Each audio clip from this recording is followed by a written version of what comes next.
This is going to sound crazy, but most e-commerce brands are actively losing money with their email marketing. Yes, you heard me right. They are not generating any revenue from their email marketing, and they're lighting tens of thousands of dollars on fire as we speak. And the most sad part is they think they're doing everything right. They're running sales, they're sending emails out to their list, they have some flows set up, but their revenue is flat and their customers don't care about their emails, making their email marketing only generating 5 to 10% of their overall revenue. In today's video, I'm going to show you the 3 biggest mistakes they are making, and I'll show you how fixing these mistakes can add an extra 6 figures to your revenue in a single month. Now, the first mistake and the easiest one to fix is simply that most brands treat their email list like a piggy bank that they only smash open every time they run a sale. They send a few emails during a holiday, see a small spike in sales, and go completely silent for weeks. Kind of like that one weird uncle that pops up every 2 years, asks for money, and then you don't see him until he asks for money again. This type of inconsistent email sending is the fastest way to kill your list, and you're going to turn all of them off from buying from your brand. Because you only show up when you ask for money, your customers completely ignore you, they start seeing your emails as spam,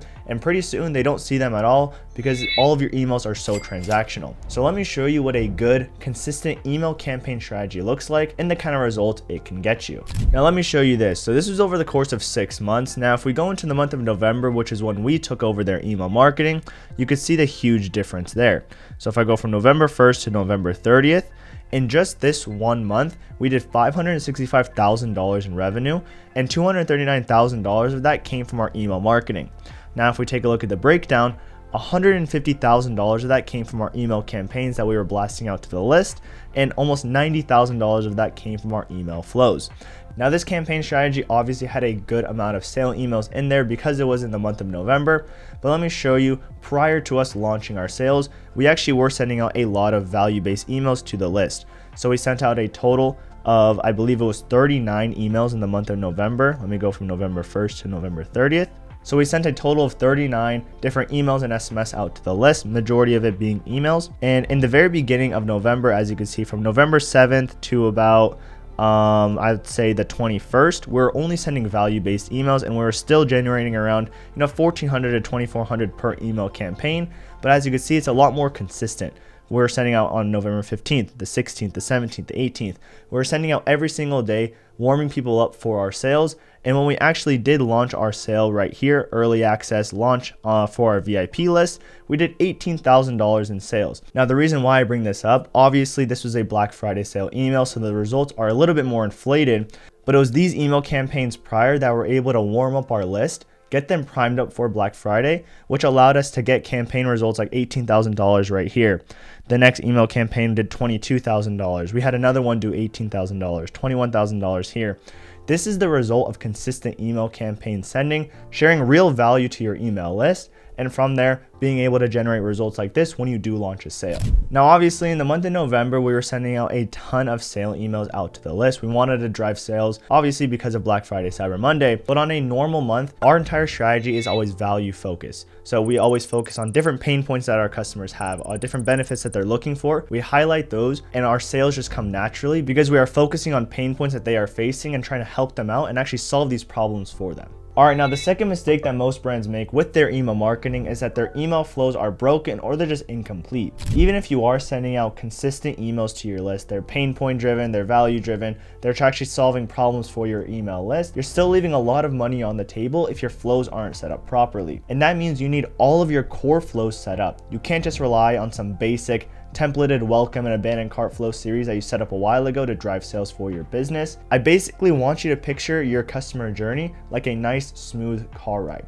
Your product is the car, and once the customer gets in, the email flows become the road that they're actually traveling on. This road obviously needs to be smooth and clearly marked for your customers to see so they can make the entire journey effortlessly of buying multiple times on your website. If you only rely on a templated welcome and abandoned cart flow, it's like you've set up different roadblocks that stop your customers from going through the whole journey and purchasing multiple times on your site. I hope that makes sense. You need to have proper email flows that are firing 24/7 to your email list, constantly guiding them through the customer journey to their first purchase. And then obviously having different types of post-purchase flows to get them to purchase again multiple times on your site, building that customer lifetime value, and obviously making you a lot more profitable with your company. So let me show you the 6 core flows that we set up for e-commerce brands that you need so you can actually visualize this a little bit better. So this right here are our core email flows. It's 22 emails across our 6 core flows, and essentially here's the breakdown. At the very top here we have our opt-in pop-up. This is where we're collecting the email, the phone number, and we're also collecting data on your traffic as well. So for example, if you own a fashion-based company and you sell men's clothing, women's, and kids clothing, we would ask them on this pop-up, what are you looking for, men's, women's, or kids clothing? And then inside of our welcome flow, we personalize the very first email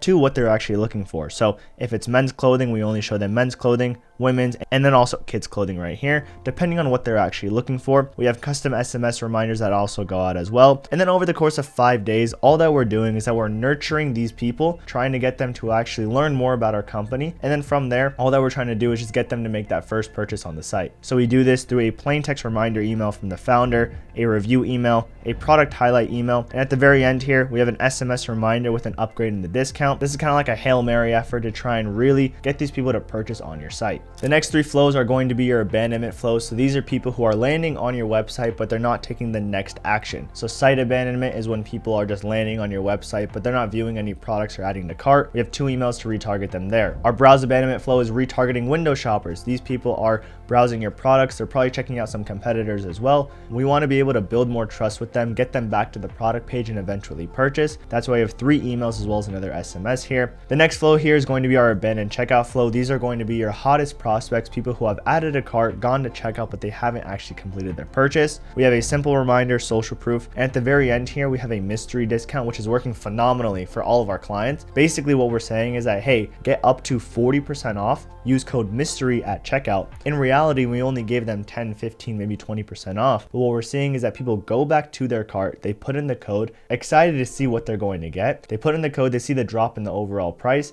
and even though it's not that 40% off, they're still going to go ahead and actually make that purchase because they actually get value out of it at the end of the day. And the last 2 flows here are just our post-purchase flows, people who have already made a purchase on our website. We want to be able to get them to make a second purchase. So we have a post-purchase flow, which is going to improve the customer experience, give them that first offer to purchase again. And then if they haven't purchased in 3 months or so, right here we have a win-back flow, which is going to retarget people who obviously haven't purchased in the last 3 months. So this company right here, from December 18th to January 18th, they did $92,000 in total revenue with only 11 grand coming in from their email flows. As you can see, this is only from their thank you and review request flow. Our flows were not live yet. Once we go to January 18th to February 18th, this is the next 30 days after we actually launch our system. We went to $128,000 in total revenue with 32 grand coming in from the actual email flow side. And as you can see, this is from our abandoned checkout flow, our welcome flow, our browse abandonment flow, our post purchase. These are the core flows that we actually set up for them that we're able to unlock an extra $20,000 a month for their business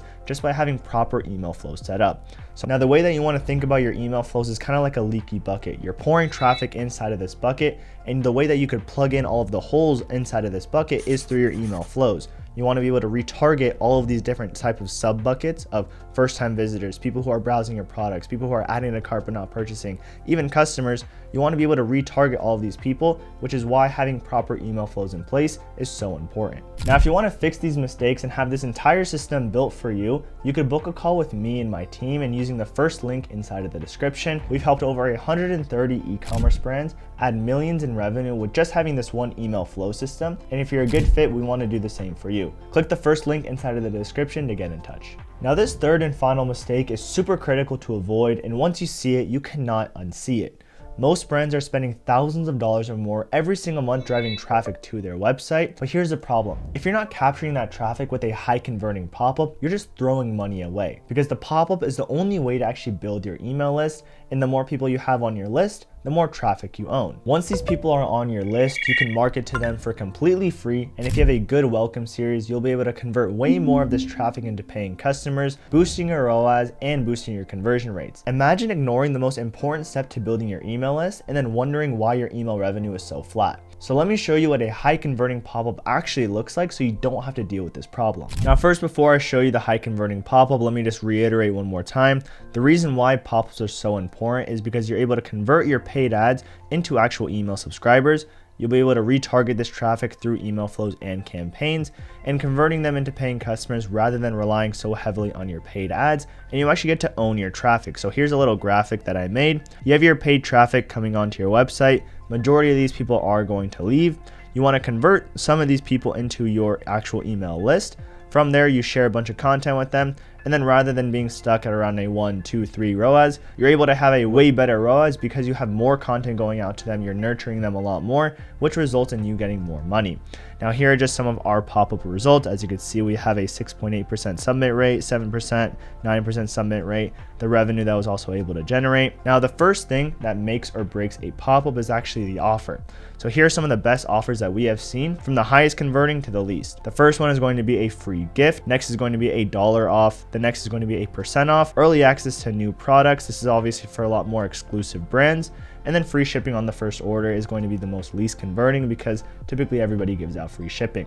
So if you are able to create some type of free gift or some type of dollar percentage off, those work the best when it comes to your pop-up. Now the second most important part is going to be the design. So a few things to consider with a great design. You want to have a clear offer. So this needs to be a headline, very, very bold, big lettering. Next is going to be on brand. You obviously don't want to have a random color pop-up just to try and make it stand out. It's already going to be on their screen. So just make sure it's on brand. You want to have an image with a text block for desktop, but for mobile, what we're seeing works best is just having no image and only text, and then having a CTA with a bold button color. So here are just some great designs that my team and I have been able to make for some companies. Now here's the actual sequence of emails. So when it comes to your sequence, there are 4 main steps. The first one is going to be to tease the actual offer and collect that data that I was talking about, collect email address, then phone number, and then actually confirm it with them. So as you can see right here, we're saying, hey, you've got a free gift. To claim it, tell us how your dream hair would look like. We want a thick and voluminous, smooth and shiny, frizz-free. And then with this data that we're actually collecting, inside of our welcome flow, we're going to only tailor the first email